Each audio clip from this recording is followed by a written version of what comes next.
Hi everybody, it is Dr. Beth Cook. How's everybody doing today? Sorry, I thought I had this good, but hope everybody's having an awesome Friday. I can't believe it's already Friday. This week has gone by really fast.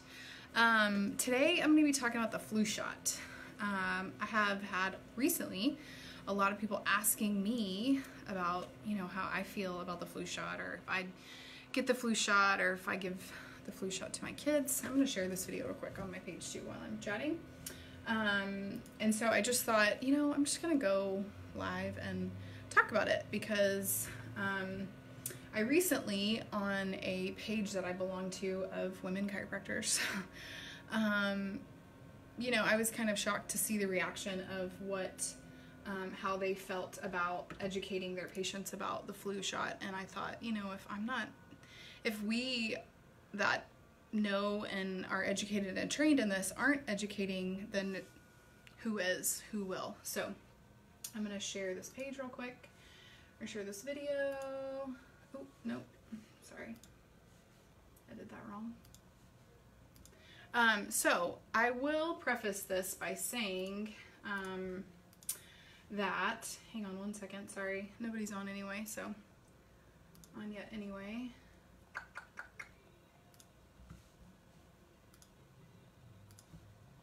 Okay, so I will preface this when you come back and watch the replay.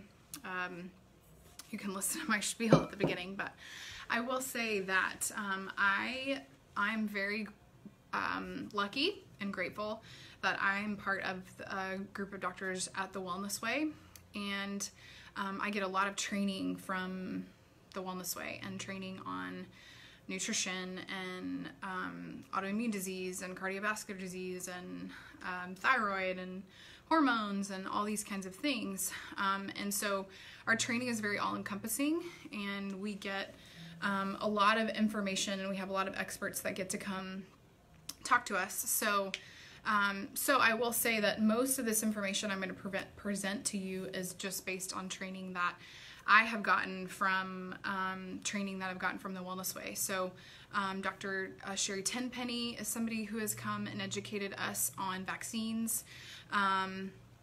Hey Doc, hey Dr. Flynn, how are you? And there's another doctor in the Wellness Way called Dr. Dale Brown, his name is Dr. Dale Brown. He has a page called The Wild Doc. He is very passionate about vaccines, so go check out his page.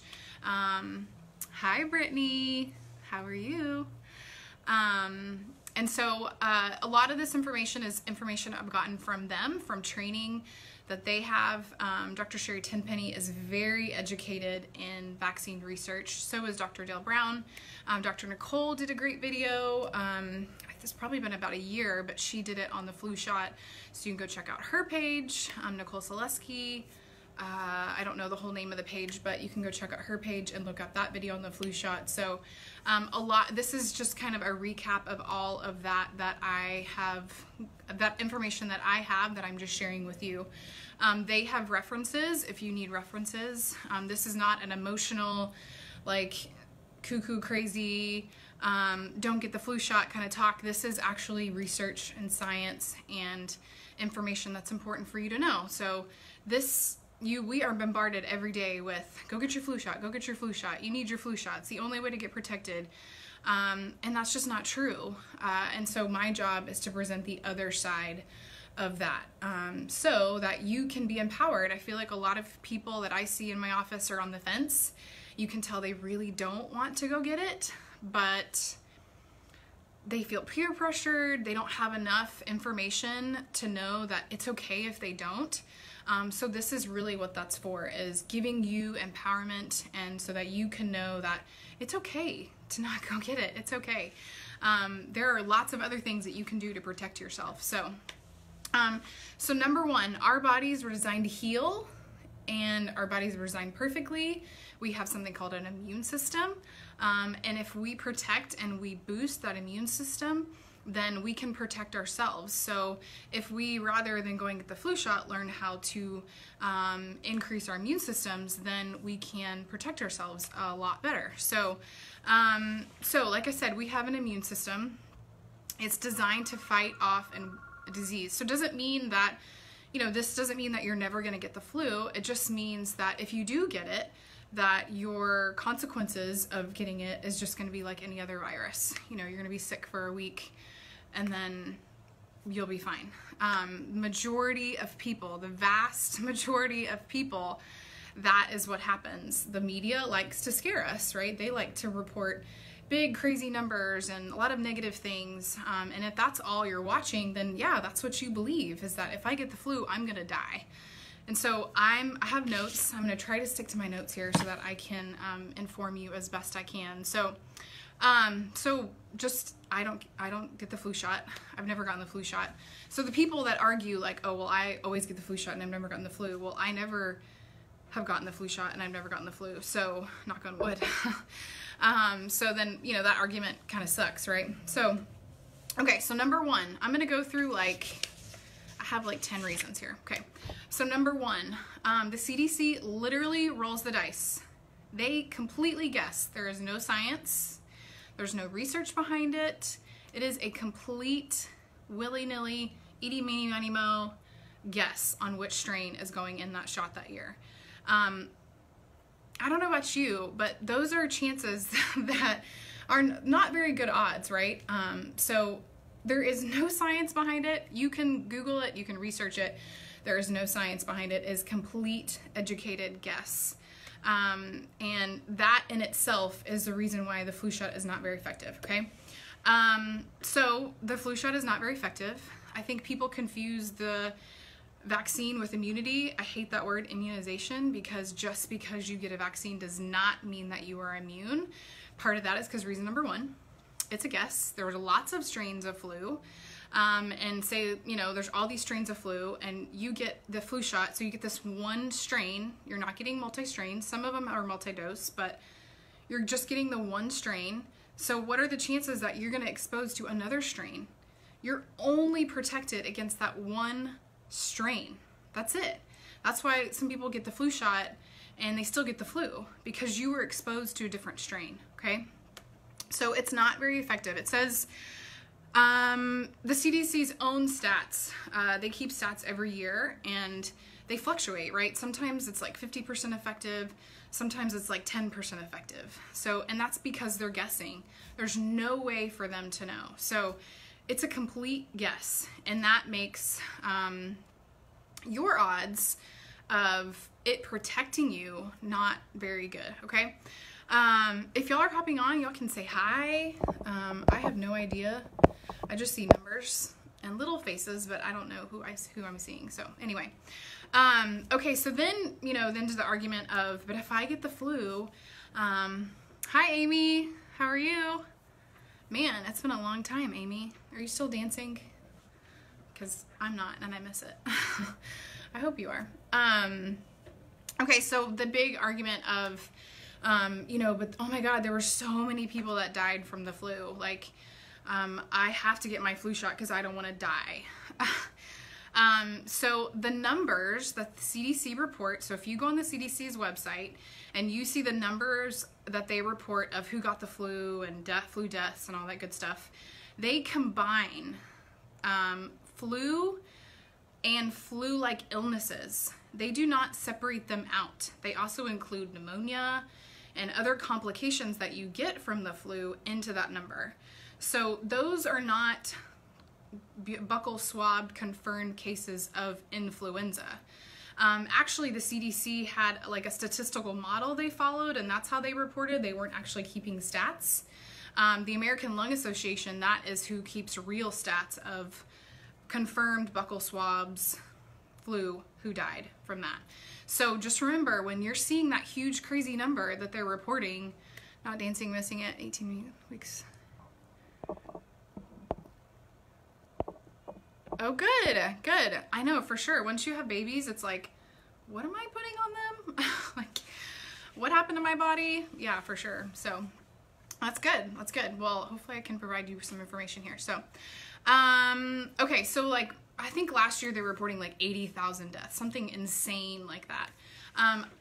And yeah, last year was a crazy year for the flu. So if you use the argument that the flu shot is going to protect you, then why did so many people die? because a lot of people get the flu shot. And the people on the other side will argue that it's because not everybody got their flu shot. That's why so many people died, but that's not true. Because we already know that they guess, and the actual guess is not very effective, anywhere from 10% to maybe 50% effective. So a study was done over a 7-year period. This is by the Lung Association. Over a 7-year period, actual data says the average amount of deaths per year was about 1,200. That's it, 1,200. The vast majority of those people, 2/3 of them, were 70 years of age and older. So we know that the elderly population are usually the ones at risk for these kind of things. You know, their nutritional health is not as good. They're not getting outside. They're not getting their vitamin D. They typically have other things going on with their health. They might be immunocompromised. And so we know that over a 7-year period that they looked at actual data of flu deaths. This is buccal swab confirmed flu. Remember the number that you're hearing on the media. It's crazy how blown up. Yes, isn't it? I mean, it's crazy.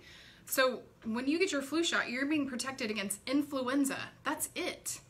85% of the illnesses that happen during the flu season is not flu. Only 15% of what they're reporting is actual influenza. And that's what's in the flu shot. So you have to remember that when you get the flu shot, you're not getting protected from RSV or any other kind of upper respiratory illness or any other kind of virus that is being passed around.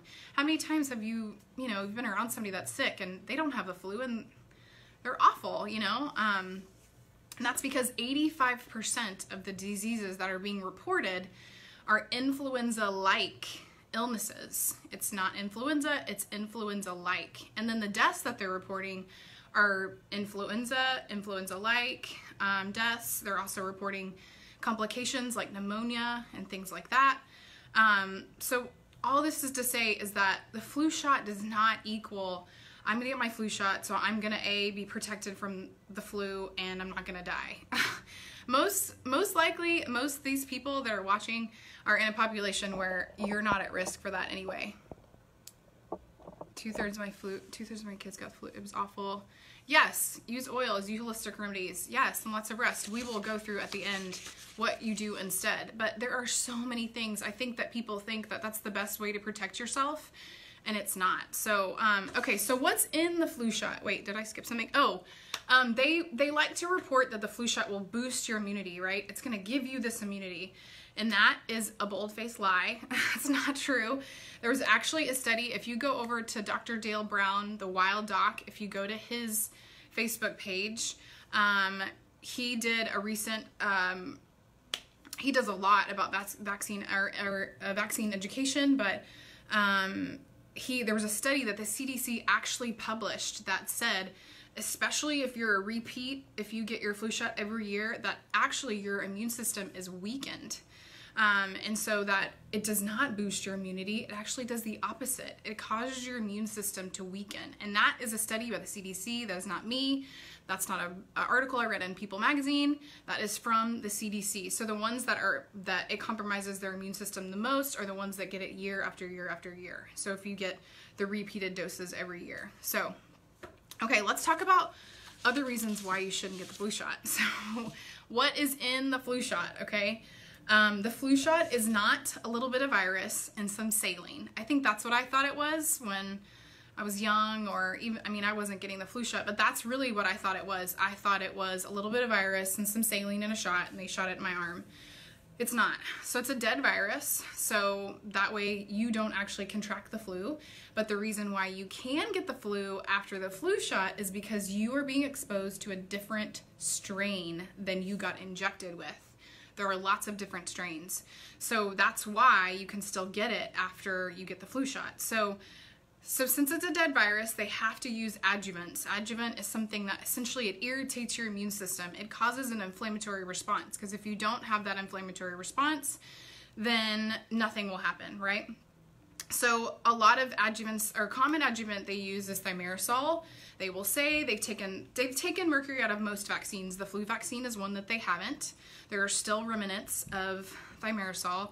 Dr. Tenpenny, she has a training, and I meant to write it down, but it basically tells you how many micrograms of thimerosal are in the vaccine. You know, for water and for air and things like that, there's the EPA set standards, like you can only have so many parts per billion of mercury, and the vaccine like is a million times more, because they say it's a tiny amount, but that tiny amount you get dosed every year, that's a lot of mercury, that's a lot of toxicity, and this is, well, you'll see some of the side effects of the flu shot. That's why, because thimerosal is still in it, especially the multi-dose flu shot, it's still in. So mercury, thimerosal is a neurotoxin. It damages your mitochondria. Yeah, I know, right? I know. And what's crazy is that they recommend it to pregnant people. So now they're telling all pregnant moms to get their flu shot. Well, flu shot causes an inflammatory response, and they've done studies now. Nicole Selesky, her video that she did on the flu shot, she presents some science behind a research study that they did that shows an elevated inflammatory response is associated with spontaneous abortion. So they're telling these moms to get the flu shot.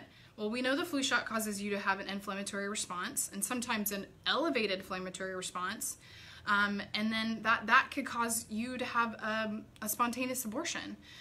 It's crazy. And we know that viruses don't cross the placenta. So if you are pregnant and you get the flu, then your baby is okay. I mean, God designed us pretty cool, right? That baby can stay. The reason why they tell you to get the flu shot is because the antibodies will pass. And they think they're protecting the baby. But we're going to go through all the stuff that's in the flu shot, and I don't know that you want that in your baby, or I don't want that in me. So thimerosal is a common one. Aluminum is a big one.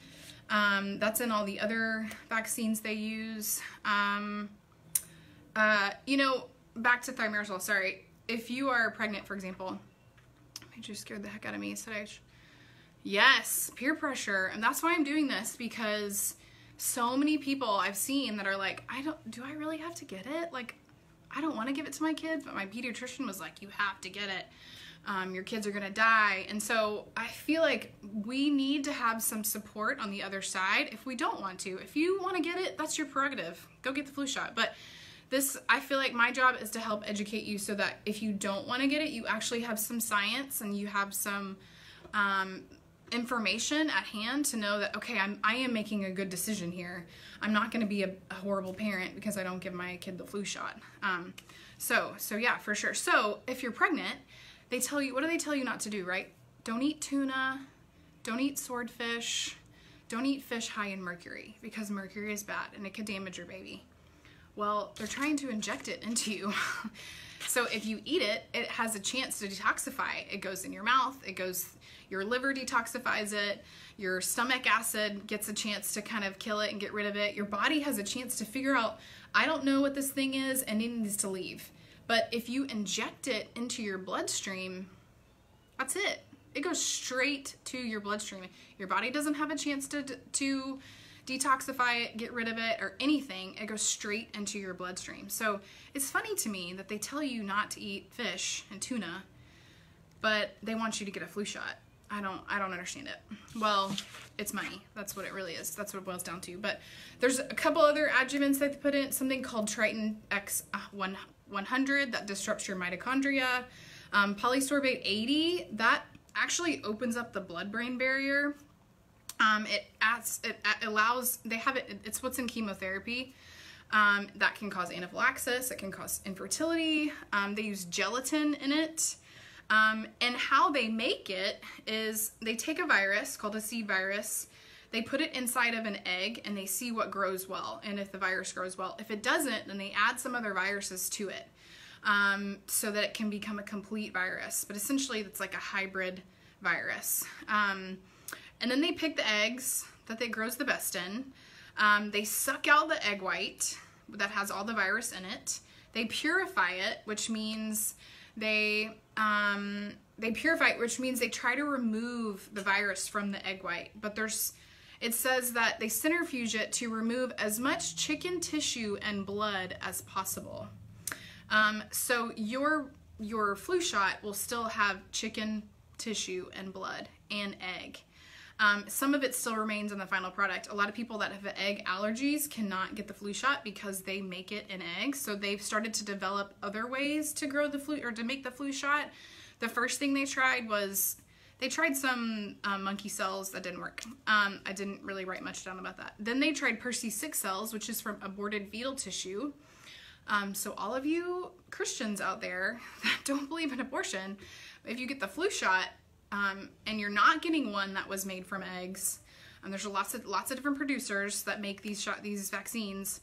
You could be getting one that has aborted fetal tissue. Those cells just replicate all the time, so that's why they found that they were good. So they've moved towards doing caterpillar eggs, which is an army worm, and then Cocker Spaniel kidney cells. So if you like Cocker Spaniels, you're getting some in you. So I don't know, it's just kind of gross, right? That it's not just virus and saline they're injecting into you. There's a lot of adjuvants that have to irritate your immune system to cause a response, and then just how they make it. You know, the reason when we eat food, our digestive system breaks it down into proteins, and so that our body can absorb it and use it.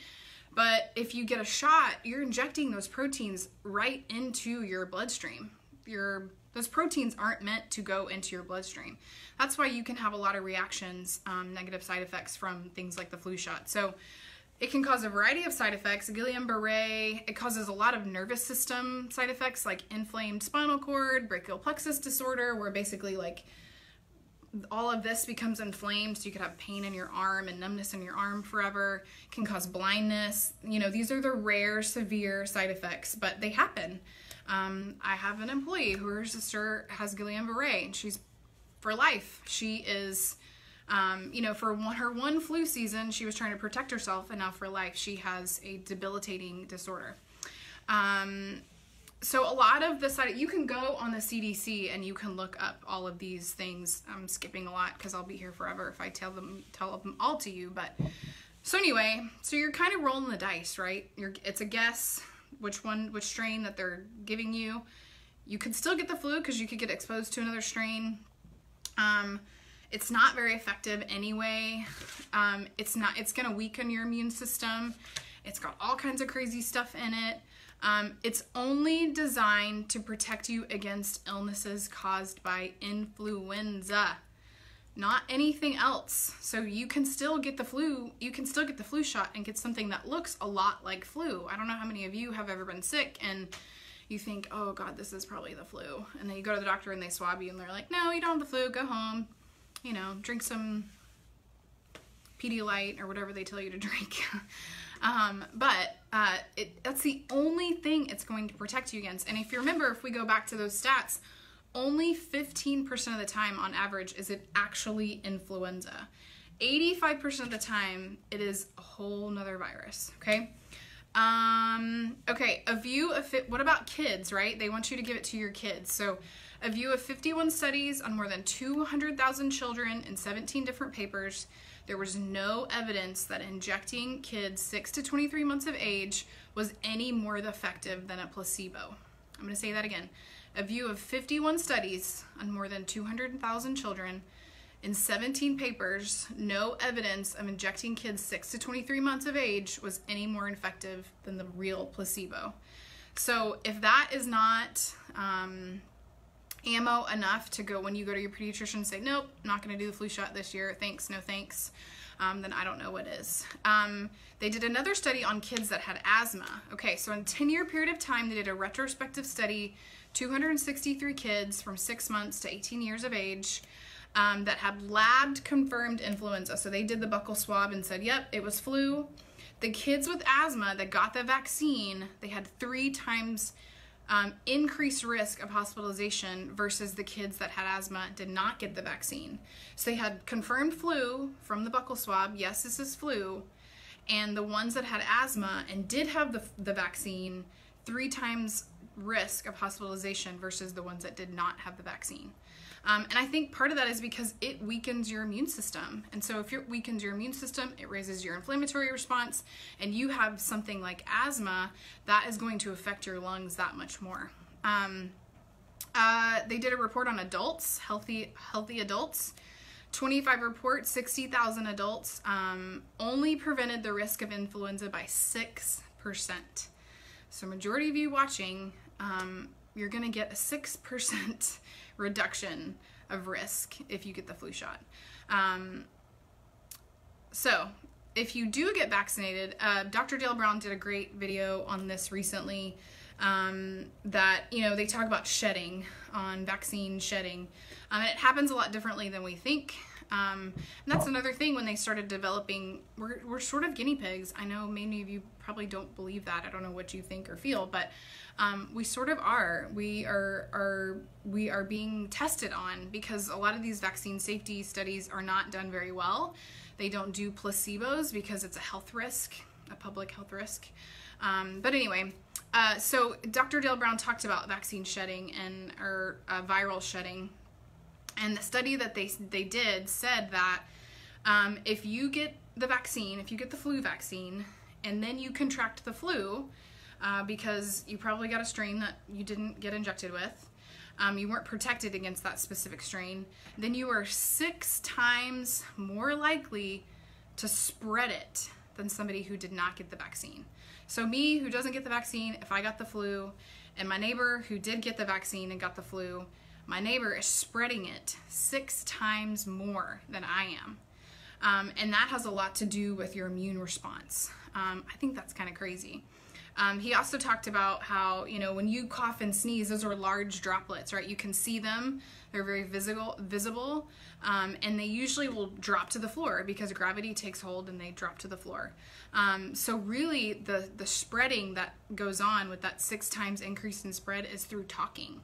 Is through tiny aerosol droplets. Like, you know, when you go into a room and you open a window and you can see the dust particles kind of hanging in the air. You know, big particles like coughing and sneezing, those droplets are so heavy they'll drop to the floor. But the ones where you're talking and breathing, you know, if you put your hand in front of your mouth, you can feel your breath. Those droplets will stay suspended in the air for longer periods of time because they're so tiny. So if you did get the vaccine and you did get the flu, you are spreading it 6 times more than somebody who isn't. So, also, I love like I said in the beginning, I love the argument that, well, I got the flu shot and I didn't get the flu. Well, can you prove that the reason why you didn't get the flu is because you got the flu shot? Because I didn't get it either, and I didn't get the flu. Or I didn't get the flu shot, and I didn't get sick either. So you can't prove it. That's very hard to prove. So what do you do instead, right? We have to protect ourselves. We have to boost our immunity. You know, we can't, in my opinion, you have to do something, right? You have to do something to protect yourself, to protect your family. So what do you do instead? So feed your body real food. This is a season of sugar, right? We got Halloween, Thanksgiving, Christmas, Valentine's Day, New Year's. We got sugar, holiday parties. We got all this stuff, right? You know, resist the urge. Say no. Bring your own dessert that is made with healthy alternatives. Feed your body real food, and food that's recognizable and then its own form. Like I said before in videos, I'm not perfect, but I try my best to feed my body real food that I can see and recognize, not stuff that is from a box or from a drive-through or things like that. So get outside, get some vitamin D. I think everybody should supplement with vitamin D during the winter months, even though unless you're somebody that's outside all the time. I live in Texas, so it's warm and I can go outside and I can get sun exposure, and I'm good. And then supplementing with vitamin D. Vitamin D is one of the best immune boosting things you can do. You can do anywhere during the winter months between 5 and 10,000 IUs a day. So they say like 1,000 IUs during the winter. Bump it up. The best way to do it is obviously to get your vitamin D levels tested, see where you're at. If they are really low, if you're 30s, 20s, 30s, 40s, you need 10,000 IUs a day. So take more vitamin D. Get adjusted. If you don't get adjusted, find a chiropractor, start getting adjusted. It's a great way to help boost your immune response, making sure that your body is working like it's supposed to. Getting adjusted can help boost that immunity. Like I said before, reduce your sugar intake. We are in the season of sugar. Sugar is pro-inflammatory. We already talked about how the shot can be inflammatory, so try to get less sugar. There's so many healthy alternatives. You can do xylitol, you can do stevia, you can do coconut sugar, you can do honey and molasses and maple syrup. You can do lots of things. So bring your own dessert, make it yourself, and bring it yourself, so you know that at least whatever you're eating, it may be sweet, but it's a healthy alternative, and it's going to give you benefits. Xylitol is awesome. Actually has great benefits for your teeth and gums, unlike cane processed sugar does. So water intake, get more water, drink more water during this season. Doing something like this, like Celtic sea salt, putting that in your water, 3 to 5 milligrams, just kind of sprinkle it in your water. It's going to give you good electrolytes. It has lots of minerals. It has lots of things that your body needs. Wash your hands. The CDC still says that the best way to prevent is washing your hands. Okay, supplements that I usually recommend to patients that are having immune issues, so things that you want to boost your immune system with. Medicinal mushrooms are awesome. If you don't know anything about medicinal mushrooms, do some research. I use a brand, there's 2 that I use, Jing Herbs, and then also My Community. My Community makes them in like a capsule. I pop them open for my kids and like mix it in a little applesauce and give it to them that way. You can get blended medicinal mushrooms that have a bunch of different varieties, or you can get individual like reishi, chaga, turkey tail. There's a bunch of different medicinal mushrooms, but those are great to boost your immune system. Like I said, vitamin D. Vitamin C obviously is really good to help boost your immune system. Echinacea is a great immune boosting supplement. Also things like elderberry, you can make your own elderberry syrup, or you can buy it in a supplement form. I drink something called Ningxia Red. It's a really super potent high antioxidant drink that I drink, and I give it to my kids. My kids like it.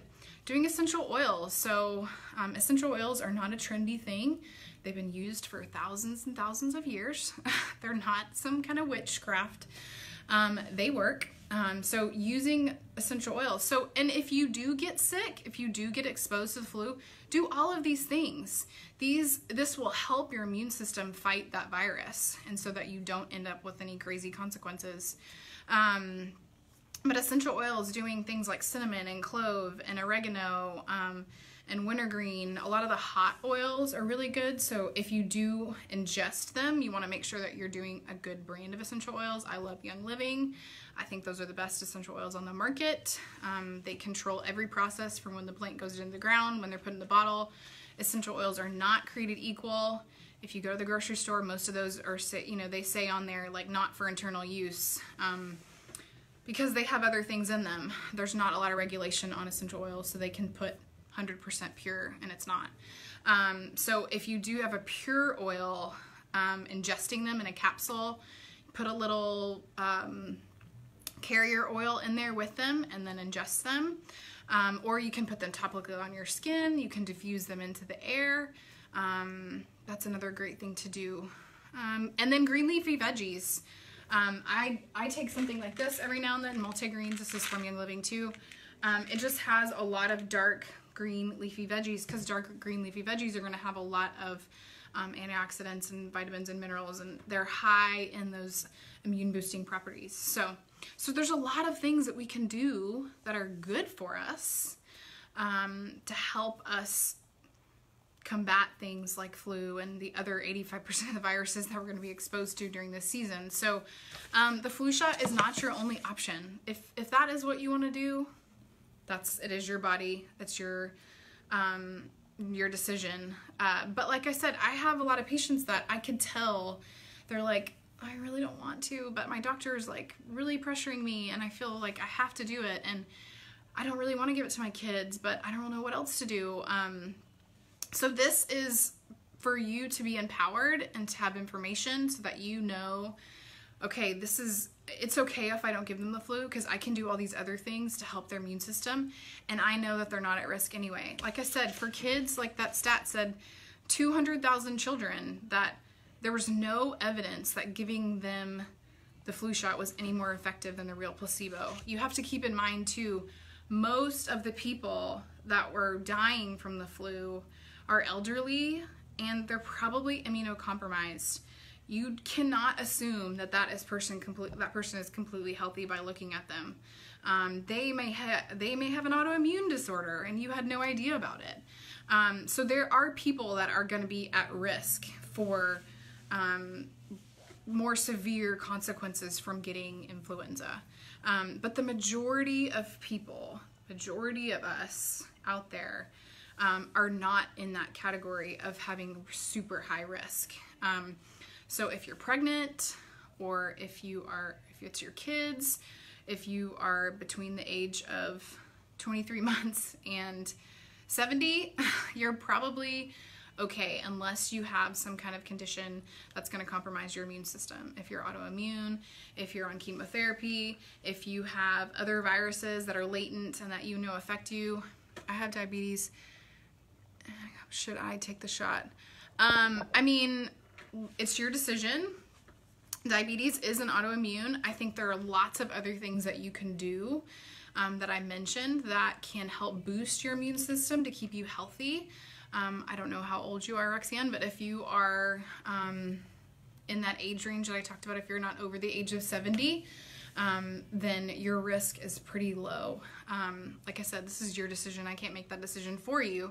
I just know, go back and watch. I don't know how long you've been watching, but go back and watch the whole thing and you can kind of see what I talked about statistically about the flu shot and why I choose not to. I'm not a diabetic, but I know that diabetic is underlying cause of diabetes is inflammation, chronic inflammation. And if you get the flu shot, it is going to increase your inflammatory response, which we don't want, especially if you have something chronic.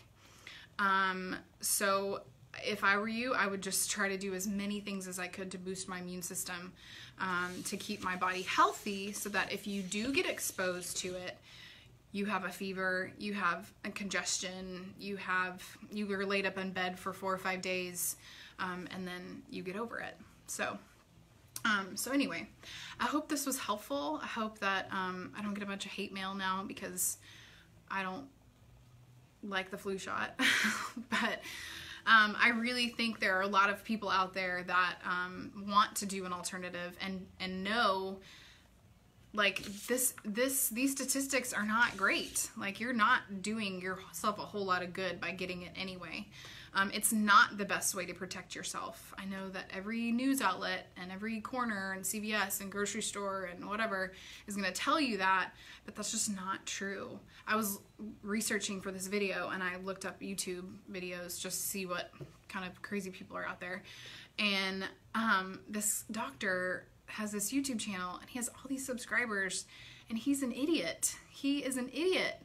He wears his scrubs and his stethoscope around his neck, and he did one on the flu shot, and basically everything he said in the video was false and not backed by any kind of valid research. And I made a comment on his YouTube channel and it got deleted.